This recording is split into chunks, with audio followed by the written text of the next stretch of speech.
അത്യുന്നതങ്ങളിൽ ദൈവത്തിന് മഹത്വം. പരിശുദ്ധനായ ദൈവത്തിൻ്റെ നാമം മഹത്വപ്പെടുമാറാകട്ടെ. ഇന്ന് എൻ്റെ ഈ സ്വർഗീയ സന്ദേശം, ദൈവരാജ്യ സന്ദേശം അറിയിക്കുന്നത് എൻ്റെ ജഡരക്തങ്ങളായ ബന്ധുജനങ്ങളോടും എൻ്റെ ജന്മദേശത്തുള്ള ജനങ്ങളോടുമാണ്.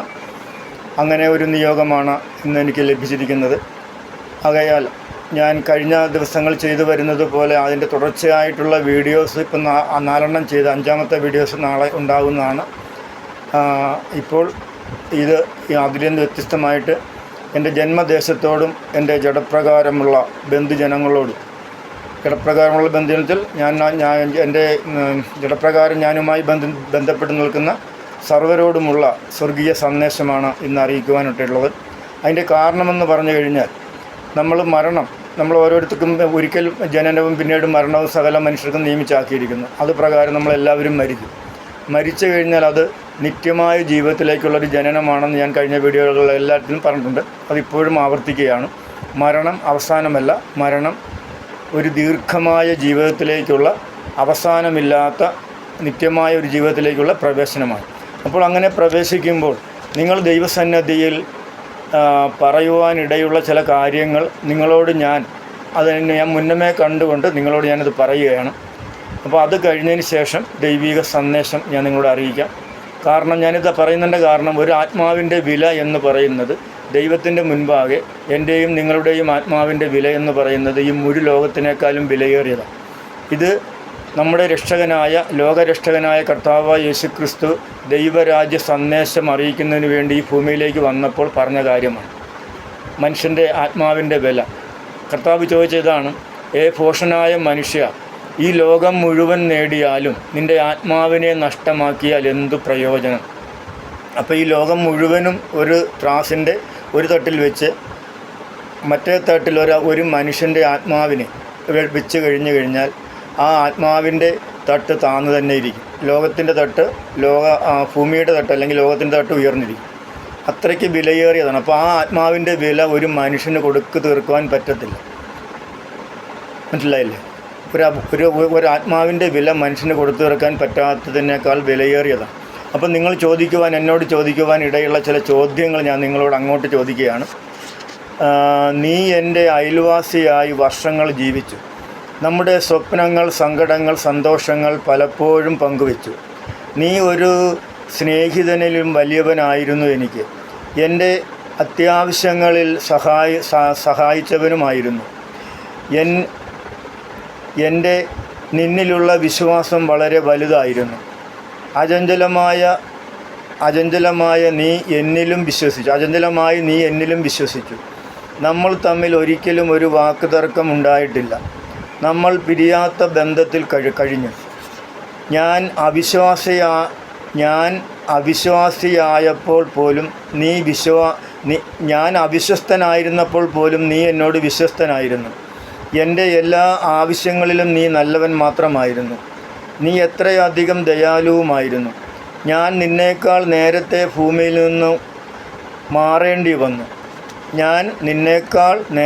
ഭൂമിയിൽ നിന്നും മാറേണ്ടി വന്നു. അതായത് മരണം സംഭവിച്ചു എന്നാണ് അതിൻ്റെ അർത്ഥം. ഇത്രയും വർഷങ്ങൾ നമ്മൾ ഒന്നിച്ച് ജീവിച്ചു എങ്കിൽ പോലും നീ ഒരിക്കലും വീണ്ടും ജനനത്തിൻ്റെ അനുഭവം പങ്കുവച്ചില്ല. എൻ്റെ ആത്മാവിൻ്റെ നാശത്തെപ്പറ്റി നീ ഒരിക്കലും പറഞ്ഞില്ല. ക്രിസ്തുവിൻ്റെ ക്രൂശിലെ മരണത്തെപ്പറ്റി ഒരിക്കൽ പോലും നീ എന്നോട് പറഞ്ഞില്ല. ആ മരണം എന്തിനു വേണ്ടിയാണോ എന്നും എന്നോട് പറഞ്ഞില്ല. ക്രിസ്തുവിനെക്കുറിച്ച് നീ എന്നോട് സംസാരിച്ചതുപോലുമില്ല. ഇന്ന് ഞാൻ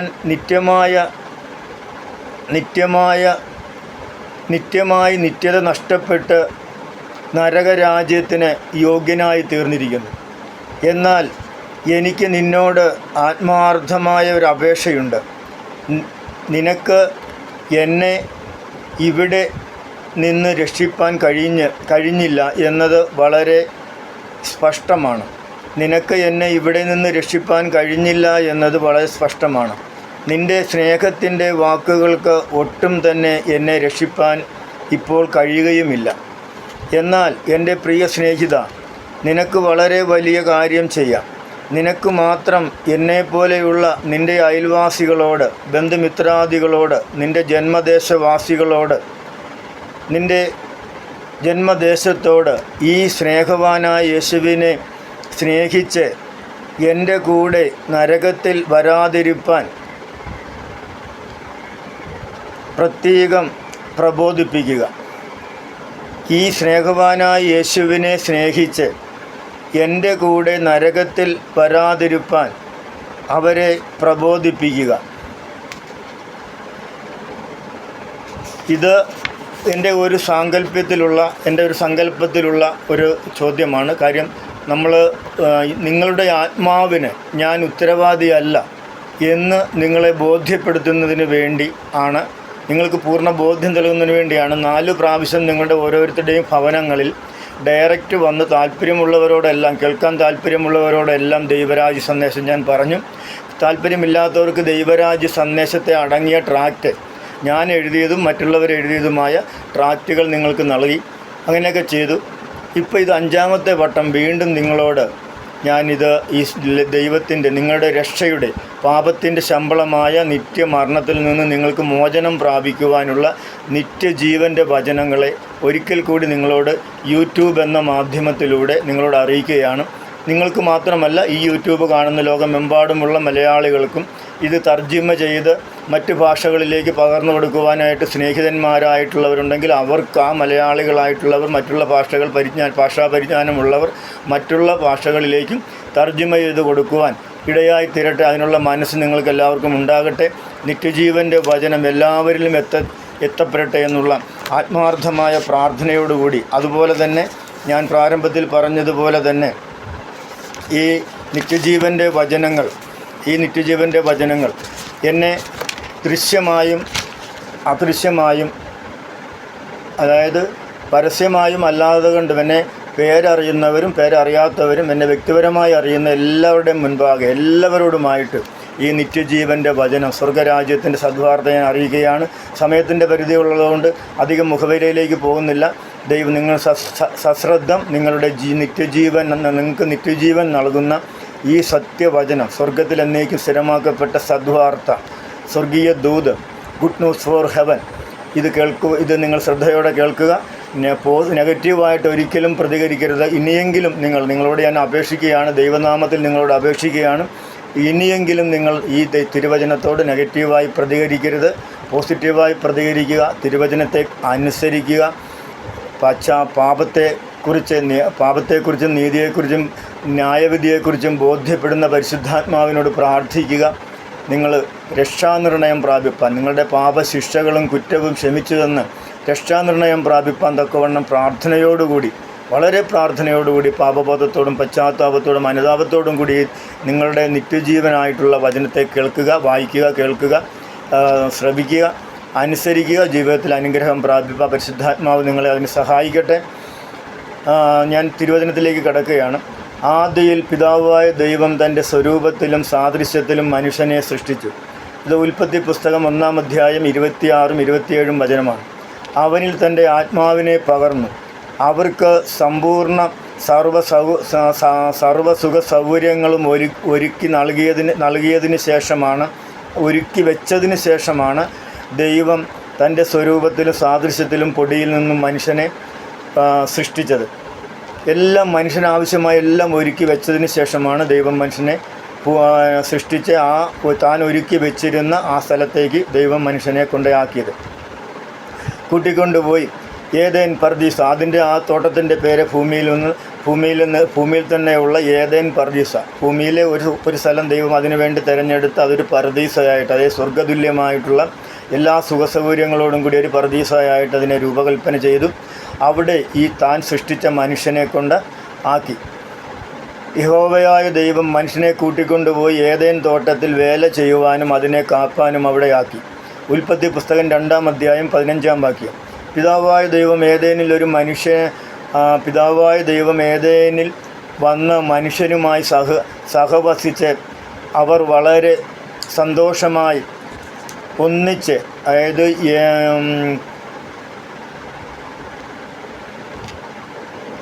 ഇമ്മാനുവേൽ എന്നുള്ള ദൈവത്തിൻ്റെ നാമപ്രകാരം അതിൻ്റെ പരിപൂർണ അർത്ഥത്തിൽ മനുഷ്യനുമായി താൻ സൃഷ്ടിച്ച മനുഷ്യനുമായി ഒന്നിച്ച് വസിച്ചു. ഉൽപ്പത്തി പുസ്തകം 3-ാം അധ്യായം 8-ാം വാക്യം. മനുഷ്യൻ്റെ സന്തോഷകരമായ ഏദേൻ ജീവിതത്തിൽ അസൂയ പൂണ്ട സാത്താൻ ഏദേനിൽ വന്ന കൗശലപൂർവ്വം, തന്ത്രപൂർവ്വം, വഞ്ചനപൂർവ്വം, ചതിയും പ്രയോഗിച്ച് തെറ്റിദ്ധരിപ്പിച്ച് ദൈവകൽപ്പന ലംഘിപ്പിച്ച് പാപം ചെയ്യിപ്പിച്ചു. ഉൽപ്പത്തി പുസ്തകം 3-ാം അധ്യായം 1 മുതൽ 6 വരെയുള്ള തിരുവചനങ്ങൾ. ദൈവകൽപ്പന ലംഘിച്ച് പാപം ചെയ്യിച്ചു, അവരെ ആത്മീയ മരണത്തിന് ഏൽപ്പിച്ചു.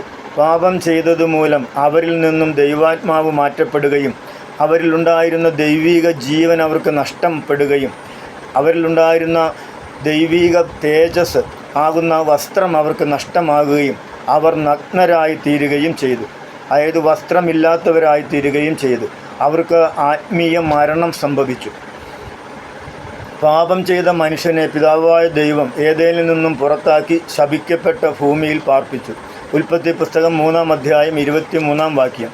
ഇങ്ങനെ ദൈവം ചെയ്തതിൻ്റെ കാരണം മനുഷ്യനോടുള്ള സ്നേഹം കൊണ്ടാണ്. കാര്യം അവിടെ ജീവഫല വൃക്ഷവും കൂടി ഉണ്ടായിരുന്നു. നന്മതിന്മകളെക്കുറിച്ചുള്ള അറിവിൻ്റെ വൃക്ഷവും ഉണ്ടായിരുന്നു. അപ്പോൾ ജീവവൃക്ഷവും ഉണ്ടായിരുന്നു.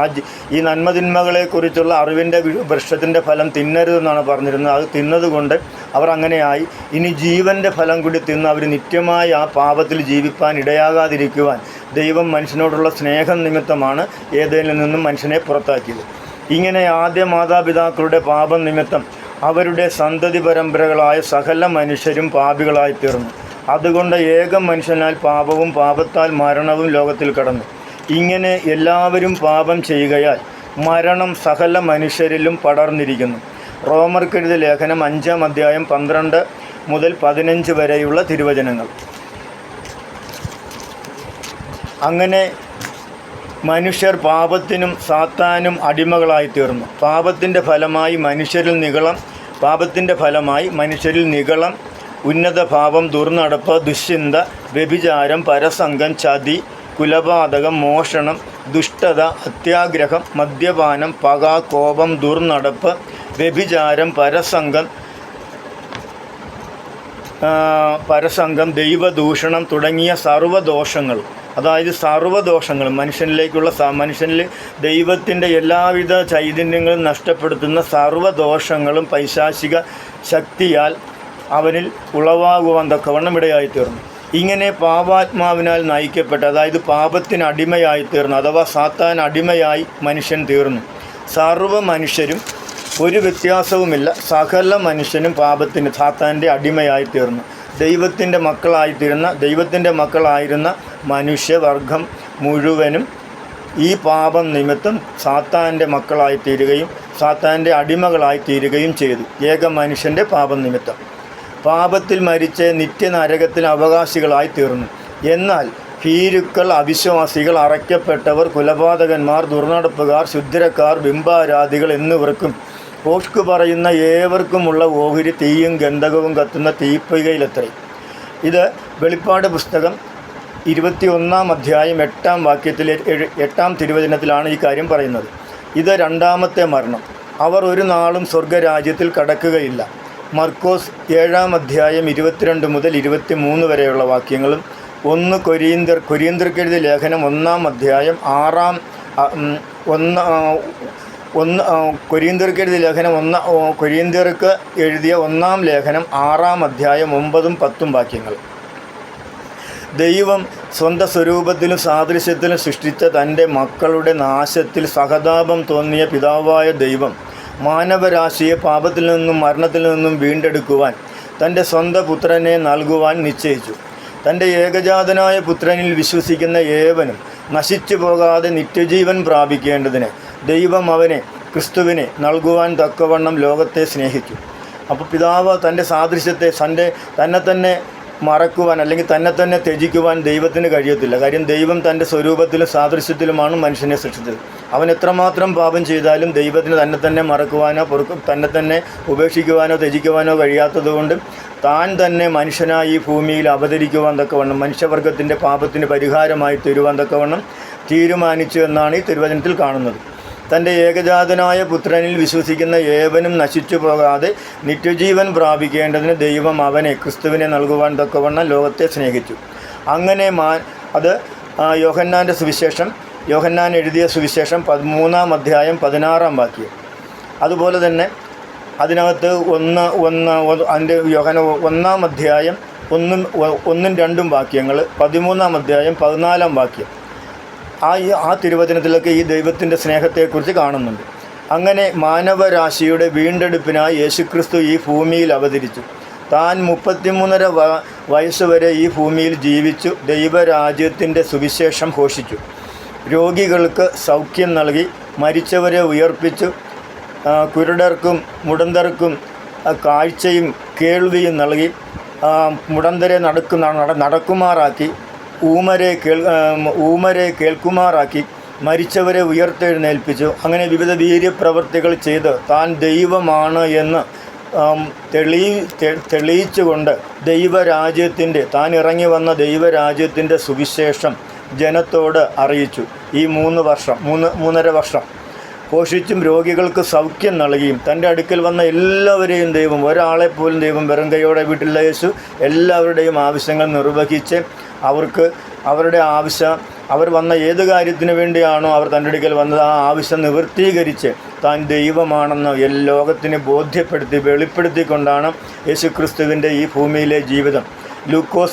ലൂക്കോസ് എഴുതിയ സുവിശേഷം 4-ാം അധ്യായം 18 മുതൽ 19 വരെയുള്ള വാക്യങ്ങൾ, മത്തായി എഴുതിയ സുവിശേഷം 11-ാം അധ്യായം 3 മുതൽ 4 വരെയുള്ള തിരുവചനങ്ങൾ, താൻ തന്നെ വഴിയും സത്യവും ജീവനുമാണെന്നും യോഹന്നാൻ എഴുതിയ സുവിശേഷം 14-ാം അധ്യായം 6-ാം വാക്യം, തന്നിൽ വിശ്വസിക്കുന്നവർ മരിച്ചാലും ജീവിക്കുമെന്നും ലോകത്തിനെ വെളിപ്പെടുത്തി. തന്നിൽ വിശ്വസിക്കുന്നവർ മരിച്ചാലും ജീവിക്കുമെന്ന് ലോകത്തിന് വെളിപ്പെടുത്തി. കാര്യം താൻ തന്നെയാണ് പുനരുത്ഥാനവും ജീവനും. താൻ തന്നെയാണ് യേശുക്രിസ്തു മാത്രമാണ് വഴിയും സത്യവും ജീവനും. പിതാവായ ദൈവത്തിങ്കിലേക്ക്, സ്വർഗത്തിലേക്കുള്ള വഴിയും സത്യവും ജീവനും കർത്താവായ യേശുക്രിസ്തു മാത്രമാണ്. യോഹന്നാൻ എഴുതിയ സുവിശേഷം 11-ാം അധ്യായം 25-ാം വാക്യം, തന്നിൽ വിശ്വസിക്കുന്നവർക്ക് ദൈവാത്മാവിൻ്റെ ഫലങ്ങളായ സ്നേഹം, സന്തോഷം, സമാധാനം, ദയ, ദീർഘക്ഷമ, പരോപകാരം, വിശ്വസ്തത, സൗമ്യത, ഇന്ദ്രിയജയം എന്നിവ നൽകി അവരെ അനുഗ്രഹിച്ചു. അതായത് ഈ 9 കാര്യങ്ങൾ ദൈവാത്മാവിൻ്റെ സ്വഭാവങ്ങളാണ്, അതായത് ദൈവത്തിൻ്റെ സ്വഭാവങ്ങളാണ്. പൈശാചിക സ്വഭാവങ്ങളാണ് നേരത്തെ ആദ്യം വായിച്ചത്. ആ പൈശാചിക സ്വഭാവങ്ങളെ മനുഷ്യരിൽ നിന്ന് നീക്കം ചെയ്ത് ദൈവിക സ്വഭാവത്തെ കർത്താവായ യേശുക്രിസ്തു മനുഷ്യന് നൽകി. അതാണ് ഈ തിരുവചനം. ഗലാത്യർക്ക് എഴുതിയ ലേഖനം 5-ാം അധ്യായം 22-23 തിരുവചനങ്ങളാണത് കാണുന്നത്. പിതാവായ ദൈവത്തിൻ്റെ നിശ്ചയപ്രകാരം തന്നിൽ വിശ്വസിക്കുന്നവർക്ക് പാപമോചനവും നിത്യജീവനും, തന്നിലെന്ന് വെച്ചാൽ ക്രിസ്തുയേശുവിൽ വിശ്വസിക്കുന്നവർക്ക് പാപമോചനവും നിത്യജീവനും നൽകുവാൻ പാപമില്ലാത്ത യേശു കർത്താവ് തന്നെത്താൻ പാപികളുടെ കയ്യിൽ ഏൽപ്പിച്ചു കൊടുത്തു. അവർ യേശുവിനെ ചാട്ടവാറുകൊണ്ട് അടിക്കുകയും തലയിൽ മുൾമുടി വയ്ക്കുകയും ഏറെ മർദ്ദിച്ച് അവശനാക്കുകയും ചെയ്തു. അവസാനം യേശുവിനെ 2 കള്ളന്മാർക്കൊപ്പം ക്രൂശിൽ തറച്ച് കൊന്നു. പ്രിയ സഹോദരി, പാപികളായ നാം ഏൽക്കേണ്ട സർവ്വശിക്ഷകളും കഷ്ടതകളും കുറ്റവും ശിക്ഷയും ദൈവം യേശുക്രിസ്തുവിൻ്റെ മേൽ, തൻ്റെ ഏകജാതനായ പുത്രൻ്റെ മേൽ ചുമത്തി നമുക്ക് പകരക്കാരനായി നാം ഏൽക്കേണ്ടുന്ന കുറ്റവും ശിക്ഷയും അതിൻ്റെ മരണവും യേശുക്രിസ്തുവിന് നൽകി. യേശുക്രിസ്തു ആ ദൗത്യം, അതിനുവേണ്ടിയാണ് യേശുക്രിസ്തു ഭൂമിയിലേക്ക് വന്നത്. അത് പരിപൂർണമായി നിർവഹിച്ച് നമ്മുടെ പാപങ്ങൾക്ക് തക്ക പരിഹാരം ദൈവത്തിൻ്റെ നീതിക്ക് തക്കവണ്ണം നിർവർത്തിച്ച് മരിച്ച് അടക്കപ്പെട്ട് ഉയർത്തെഴുന്നേറ്റ് സ്വർഗത്തിലേക്ക് പോയി ദൈവത്തിൻ്റെ വലത്തുഭാഗത്തിപ്പോൾ തന്നെ കാത്തിരിക്കുന്നവർക്കായി ഭവനമൊരുക്കിക്കൊണ്ടും തനിക്ക് വേണ്ടി തന്നെ കാത്തിരിക്കുന്ന വിശുദ്ധജനത്തിനു വേണ്ടി മധ്യസ്ഥനായിട്ട് ദൈവത്തിൻ്റെ വലത്തുഭാഗത്തിരിക്കുകയുമാണ് ചെയ്യുന്നത്. ഇത് തിരുവചനം നമ്മളെ പഠിപ്പിക്കുന്നു. യോഹന്നാൻ എഴുതിയ സുവിശേഷം 14-ാം അധ്യായം 1 മുതൽ 7 വരെയുള്ള വാക്യങ്ങളിൽ ഈ കാര്യങ്ങൾ വളരെ വ്യക്തമായിട്ട് പറയുന്നുണ്ട്. ആ ഭവനമൊരുക്കിയതിന് ശേഷം പിതാവിൻ്റെ സമയത്തിൽ പിതാവ് പറയുമ്പോൾ കർത്താവായ യേശുക്രിസ്തു വീണ്ടും വന്ന് തൻ്റെ വിശുദ്ധരെ ചേർത്ത് ഈ ഭവനങ്ങളിൽ കൊണ്ട് നിത്യതയിൽ ഇമ്മാനുവേൽ എന്നുള്ള അവസ്ഥയിലേക്ക് ദൈവവും ദൈവത്തിൻ്റെ ജനവുമായി ഒന്നായി ജീവിക്കുന്ന അവസ്ഥയിലേക്ക് കടന്നു വരും. അതിനായിട്ടാണ് ഈ കാര്യങ്ങളെല്ലാം ദൈവം ചെയ്തത്. ദൈവം തന്നെ മനുഷ്യനായിട്ട് ഈ ഭൂമിയിൽ വന്ന് അവതരിച്ച് നമ്മളുടെ പാപത്തിൻ്റെ കുറ്റവും ശിക്ഷയും ഏറ്റെടുത്ത് നമുക്ക് പകരക്കാരനായി ദൈവത്തിൻ്റെ നീതിയെ നിവർത്തിച്ച് നമുക്ക് പാപമോചനവും നിത്യജീവനും നമുക്ക് പ്രദാനം ചെയ്തു. പാപത്താൽ നമുക്ക് നഷ്ടമായി പോയ ദൈവിക ജീവനും ദൈവിക തേജസ്സാകുന്ന വസ്ത്രവും നമുക്ക് തിരികെ നൽകി. ഇതിനി നമ്മൾ വിശ്വാസത്താൽ സ്വീകരിച്ചാൽ മാത്രം മതി. അങ്ങനെ നമ്മൾ വിശ്വാസത്താൽ സ്വീകരിക്കുമ്പോൾ ആ സ്വീകരിക്കുന്ന വ്യക്തിക്ക് ഈ നിത്യമായ ജീവനും ആത്മീയ ജീവനും ആത്മീയ വസ്ത്രവും നമുക്ക് തിരികെ ലഭിക്കുവാനും ദൈവത്തിൻ്റെ മക്കളെന്നുള്ള പദവിയിലേക്ക് നമ്മൾ മടങ്ങി വരുവാനും നിത്യതയിൽ നിത്യതയിൽ നമുക്ക് നിത്യതയ്ക്ക് അവകാശികളും ഓഹരിക്കാരനുമായി തീരുവാനും ഇടയായിത്തീരും. അതിനായി കർത്താവായ പരിശുദ്ധാത്മാവ് നിങ്ങളെ ഓരോരുത്തരെയും സഹായിക്കട്ടെ എന്ന്, സഹായകനും കാര്യസ്ഥനുമായ പരിശുദ്ധാത്മാവ് നിങ്ങളെ സഹായിക്കട്ടെ എന്ന് പ്രാർത്ഥിക്കുന്നു. ക്രിസ്തുവോ നാം പാപികളായിരിക്കുമ്പോൾ തന്നെ നമുക്ക് വേണ്ടി മരിക്കുകയാൽ ദൈവം തനിക്ക് നമ്മോടുള്ള സ്നേഹത്തെ പ്രദർശിപ്പിക്കുന്നു. റോമർക്കെഴുതിയ ലേഖനം 5-ാം അധ്യായം 8-ാം വാക്യം. എന്നാൽ യഹോവ നമ്മുടെ എല്ലാവരുടെയും അകൃത്യം, അതായത് ദൈവം നമ്മുടെ എല്ലാവരുടെയും അകൃത്യം ക്രിസ്തുവിൻ്റെ മേൽ ചുമത്തി തന്നെത്താൻ താഴ്ത്തി ക്രൂശിലെ മരണത്തോളം അനുസരണമുള്ളവനായി തീർന്നു. എബ്രായർക്കെഴുതിയ ലേഖനം 1-ാം അധ്യായം 3-ാം വാക്യം. ഫിലിപ്പിയർക്കെഴുതിയ ലേഖനം 2-ാം അധ്യായത്തിൽ ഈ കാര്യങ്ങളെല്ലാം വളരെ വിശദമായി പറയുന്നുണ്ട്. പിന്നെ കർത്താവായ യേശുക്രിസ്തുവിൻ്റെ ജനനത്തിന് മുൻപ് 750-800 വർഷങ്ങൾക്ക് മുൻപ് ജീവിച്ചിരുന്ന പ്രവാചകനായ യേശയ്യാ പ്രവചനം എന്ന പുസ്തകത്തിൽ 52-ാം അധ്യായത്തിലും 53-ാം അധ്യായത്തിലും യേശുക്രിസ്തുവിനെക്കുറിച്ചുള്ള യേശുക്രിസ്തുവിൻ്റെ യേശുക്രിസ്തുവിനെക്കുറിച്ച് പരിപൂർണമായിട്ടുള്ള പ്രവചനം അവിടെ കൊടുത്തിട്ടുണ്ട്. ആ പ്രവചനങ്ങളെല്ലാം പരിപൂർണമായി നിവൃത്തീകരിച്ചിരിക്കുന്നു. നിവൃത്തീകരിച്ച് കഴിഞ്ഞിരിക്കുന്നു. ഈ നമ്മളെ രക്ഷയെക്കുറിച്ചുള്ള, അതായത് വീണ്ടും വരവ് മാത്രമാണ്, വീണ്ടും വരവിനെക്കുറിച്ചുള്ള പ്രവചനം മാത്രമാണ് ഇനി നിവർത്തിക്കാനുള്ളത്. ബാക്കിയെല്ലാം നിവർത്തിച്ച് കഴിഞ്ഞിരിക്കുന്നു. യോഹന്നാൻ 19-ാം അധ്യായം 1 മുതൽ 19 വരെയുള്ള വാക്യങ്ങളും മത്തായി എഴുതിയ സുവിശേഷം 27-ാം അധ്യായം 26 മുതൽ 31 വരെയുള്ള തിരുവചനങ്ങളും. മരിച്ച കല്ലറയിൽ അടക്കപ്പെട്ട കർത്താവ് 3-ാം നാൾ ഉയർത്തെഴുന്നേറ്റു. മത്തായി എഴുതിയ സുവിശേഷം 28-ാം അധ്യായം 5-6 തിരുവചനങ്ങൾ. തന്നിൽ വിശ്വസിച്ച് രക്ഷിക്കപ്പെടുന്ന തൻ്റെ സന്നിധിയിൽ ചേർക്കുവാൻ രക്ഷിക്കപ്പെടുന്നവരെ തൻ്റെ സന്നിധിയിൽ ചേർക്കുവാൻ താൻ വീണ്ടും വരുമെന്ന് ഉറപ്പ് നൽകി യേശുക്രിസ്തു സ്വർഗത്തിലേക്ക് കരയേറിപ്പോയി. അപ്പസ്തോല പ്രവൃത്തി 1-ാം അധ്യായത്തിൽ ഈ കാര്യം വളരെ വിശദമായിട്ട് എഴുതിയിട്ടുണ്ട്. അപ്പസ്തോലന്മാരുടെ പ്രവൃത്തിയുടെ പുസ്തകം 1-ാം അധ്യായത്തിൽ ഈ കാര്യം യേശുക്രിസ്തുവിൻ്റെ സ്വർഗ്ഗാരോഹണത്തെക്കുറിച്ചും ഈ കാര്യം വാഗ്ദാനങ്ങളെക്കുറിച്ചുമുള്ള കാര്യം, വീണ്ടും വരവിനെക്കുറിച്ചുമുള്ള കാര്യം വിശദമായിട്ട് എഴുതിയിട്ടുണ്ട്. കർത്താവ് തന്നെ പറഞ്ഞ മറ്റൊരു വചനമാണ് ഞാൻ നേരത്തെ പറഞ്ഞത്, യോഹന്നാൻ്റെ സുവിശേഷം 14-ാം അധ്യായം 1 മുതൽ 7 വരെയുള്ള തിരുവചനങ്ങൾ. ഞാൻ പോയി നിങ്ങൾക്ക് സ്ഥലമൊരുക്കിയാൽ ഞാൻ ഇരിക്കുന്നിടത്ത് നിങ്ങളും ഇരിക്കേണ്ടതിന് പിന്നെയും വന്ന് നിങ്ങളെ എൻ്റെ അടുക്കൽ ചേർത്തുകൊള്ളും. ഇപ്പോൾ കർത്താവ്, അതായത് ഈ വചനങ്ങൾ കിടക്കുന്നത് ഞാൻ പറഞ്ഞല്ലോ, അപ്പസ്തോല പ്രവൃത്തി 1-ാം അധ്യായം 11-ാം വാക്യം, യോഹന്നാൻ്റെ സുവിശേഷം 14-ാം അധ്യായം 1 മുതൽ 6 വരെയുള്ള വാക്യങ്ങൾ. ഇപ്പോൾ കർത്താവ് നമുക്ക് വേണ്ടി പിതാവായ ദൈവത്തോട് പക്ഷാപാതം, അതായത് മധ്യസ്ഥം ചെയ്തുകൊണ്ടിരിക്കുന്നു. ദൈവം ഒരുവനല്ലോ, ദൈവത്തിനും മനുഷ്യർക്കും മധ്യസ്ഥനും ഒരുവൻ, എല്ലാവർക്കും വേണ്ടി തന്നെത്താൻ കൊടുത്ത മനുഷ്യനായ ക്രിസ്തു യേശു തന്നെ. 1 തിമോത്തിയോസിനെഴുതിയ ലേഖനം 1-ാം അധ്യായം 1-ാം ലേഖനം 2-ാം അധ്യായം 5-6 തിരുവചനങ്ങൾ. അന്ത്യകാലത്തിൻ്റെയും തൻ്റെ മക്കളെ മധ്യാകാശത്തിൽ ചേർക്കപ്പെടുവാനുള്ള കർത്താവിൻ്റെ 2-ാം വരവിൻ്റെയും സകല ലക്ഷണങ്ങളും ധാരാളമായി ഈ ഭൂമിയിൽ ഇന്ന് നാം നമ്മുടെ കണ്ണുകൊണ്ട് കാണുകയും ചെവി കൊണ്ട് കേൾക്കുകയും ചെയ്യുന്നു. ശരീരത്തിൽ നമ്മളത് അനുഭവിക്കുകയും ചെയ്യുന്നു. മത്തായി എഴുതിയ സുവിശേഷം 24-ാം അധ്യായം 3 മുതൽ 14 വരെയുള്ള വാക്യങ്ങളും, തെസ്സലോനിക്ക് എഴുതിയ ലേഖനം തെസ്സലോനിക്കക്കാർക്ക് എഴുതിയ 1-ാം ലേഖനം 4-ാം അധ്യായം 16-17 വാക്യങ്ങളും. പ്രിയ സഹോദര, താങ്കൾ ഇപ്പോഴും പ്രത്യാശയില്ലാത്തവനായി പാപത്തിലും നിരാശയിലും കഷ്ടതയിലും മരണഭയത്തിലും സന്തോഷമില്ലാത്തവനായാണോ ജീവിക്കുന്നത്? താങ്കൾക്കൊരു വിടുതലും പ്രത്യാശയും പാപമോചനവും നിത്യജീവനും പ്രാപിക്കേണ്ടയോ? ദൈവത്തിൻ്റെ പുത്രനായ യേശുക്രിസ്തുവിൻ്റെ രക്തം നിൻ്റെ സകല പാപവും പോക്കി നിന്നെ ശുദ്ധീകരിപ്പാൻ മതിയായതാണെന്ന് ദൈവത്തിൻ്റെ വചനം പറയുന്നു. യോഹന്നാൻ എഴുതിയ ഒന്നാം ലേഖനം 1-ാം അധ്യായം 12-ാം തിരുവചനം. അത് 1 മുതലുള്ള വാക്യങ്ങൾ 12 വരെയുള്ള തിരുവചനങ്ങൾ വായിക്കുക. യെശയ്യാ പ്രവചനം 1-ാം അധ്യായം 18-ാം തിരുവചനം.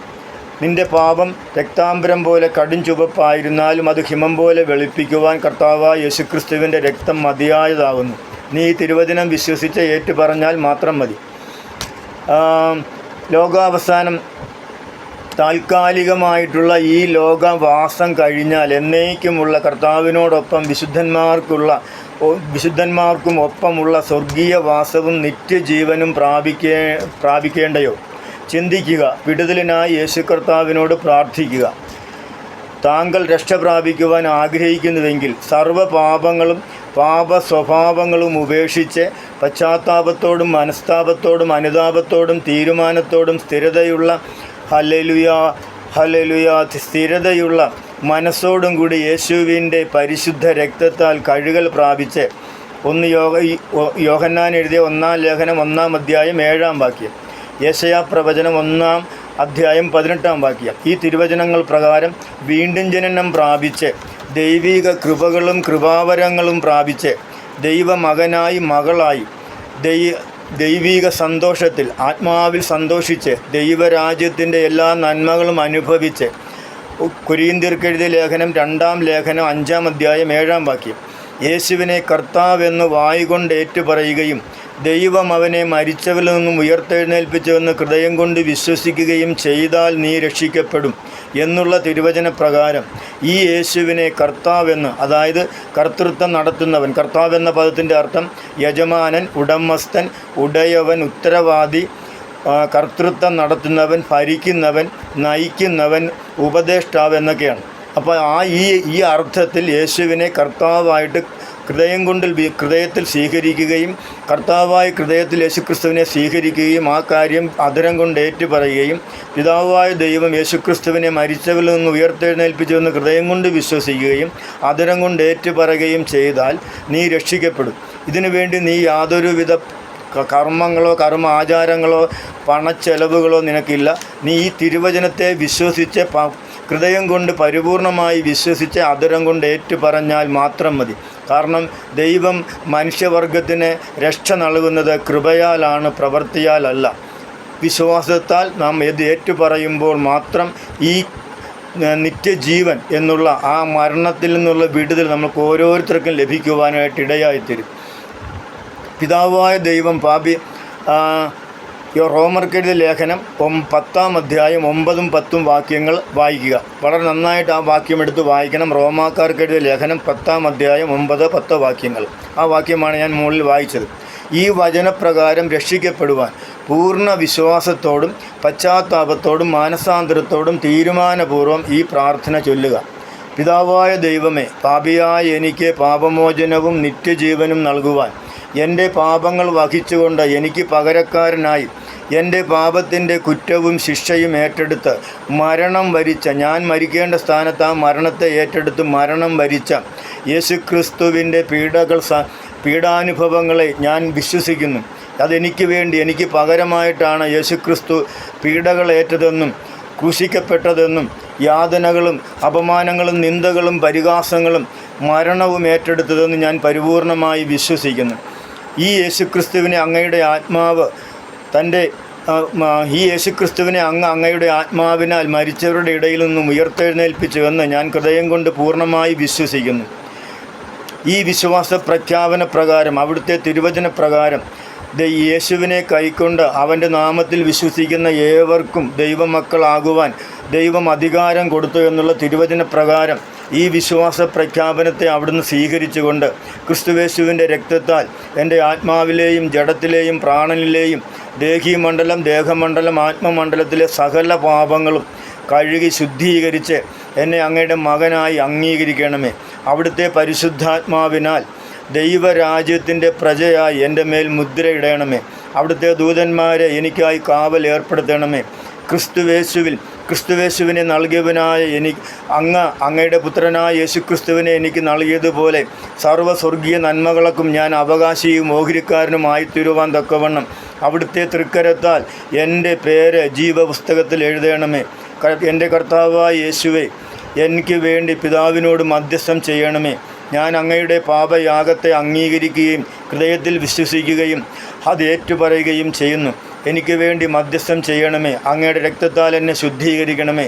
അങ്ങയുടെ വാഗ്ദാനമായ പരിശുദ്ധാത്മാവിനാൽ എൻ്റെ മേൽ മുദ്രയിടണമേ.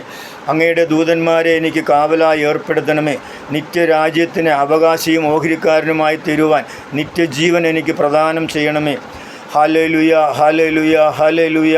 പിതാവായ ദൈവമേ, അവിടുത്തെ പുത്രനായ യേശുക്രിസ്തുവിൻ്റെ മധ്യസ്ഥത സ്വീകരിച്ച് എൻ്റെ പേര് ജീവപുസ്തകത്തിൽ എഴുതി എനിക്ക് നിത്യജീവൻ പ്രദാനം ചെയ്യണമേ. അങ്ങയുടെ പുത്രനും എൻ്റെ രക്ഷിതാവും കർത്താവും മധ്യസ്ഥനുമായ യേശുക്രിസ്തുവിൻ്റെ നാമത്തിൽ സമർപ്പിക്കുന്ന ഈ പ്രാർത്ഥന സ്വീകരിച്ച് അവിടുന്ന് അപ്രകാരം ചെയ്യണമേ എന്ന് അങ്ങയോട് അപേക്ഷിക്കുന്നു. ആമേൻ, ആമേൻ, ആമേൻ. അത്യുന്നതങ്ങളിൽ ദൈവത്തിനു മഹത്വം. ന്യായവിധി എന്നതോ ദൈവത്തിൻ്റെ ഏകജാതനായ പുത്രൻ്റെ ക്രിസ്തുവിൻ്റെ നാമത്തിൽ വിശ്വസിക്കായാൽ ന്യായവിധി വന്നു കഴിഞ്ഞു. ന്യായവിധി എന്നതോ വെളിച്ചം ലോകത്തിൽ വന്നിട്ട് മനുഷ്യരുടെ പ്രവൃത്തി ദോഷമുള്ളതാകയാൽ അവർ വെളിച്ചത്തേക്കാൾ ഇരുളിനെ, പാപം നിറഞ്ഞ ജീവിതത്തെ സ്നേഹിച്ചത് തന്നെ.